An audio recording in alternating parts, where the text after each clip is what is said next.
Moderator Mike sent me this question from zname1, a subscriber, and zname1 asked, how do I put the sword back the tip without cutting my perlicue?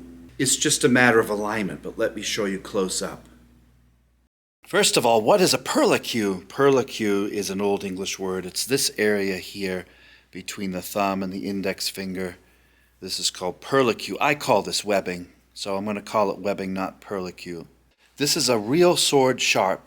Use an iaito to start so that you won't hurt yourself, although the tip can be sharp. The idea, depending on which style of school, whether you pinch the blade or it sits here on the perlicue or the webbing, either way, when you draw the sword to this position here, I am in no way putting the tip back toward the webbing here. Depending on the sword style that you use or your school, listen to your instructor. They'll have you pinch the blade differently. Some pinch this way.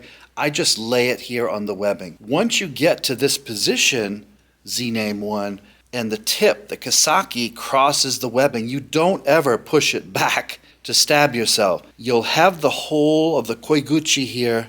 Your hand is not here. Your hand makes a new koiguchi, a new mouth. And now you can feel it in the darkness. So I can feel with my skin where the sword is sitting. Put a whole new koiguchi on top so you can feel it. The sword is meant to be felt. Those idiots that say don't touch the blade are wrong. You touch the blade constantly as long as you clean it. Once I draw the sword, the bow and the violin here, and the kasaki crosses the perlicue or the webbing, it never goes back.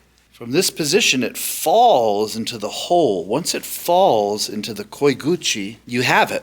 So there isn't a risk of you stabbing yourself unless for some weird reason you put this back over the blade once it's in position. Sliding the blade, you can see the kasaki tip. It scratches the webbing, and you're going to have to get used to that, but it doesn't stab it or cut it. It just, you feel that little grind right there, and once the grind falls into the mouth, you're ready to go. Whoop, there it is. Falls into the mouth. And then from this position, don't cut your thumb, pushing the saya forward to the tsuba guard, and then bringing it all back to your obi belt.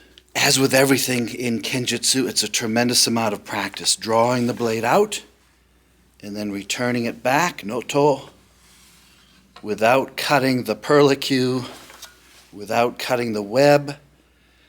It keeps the dull, the mune, the spine side, which is not sharp, and it falls into position, but it's not going to cut you. It's not going to cut you. Just don't put it back.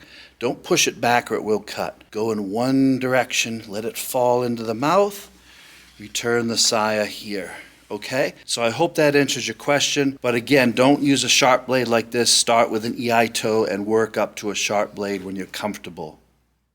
Grab your swords and practice putting the sword back into the saya and not cutting your perlicue or your web. Thank you for the question, zname1. It was a good one.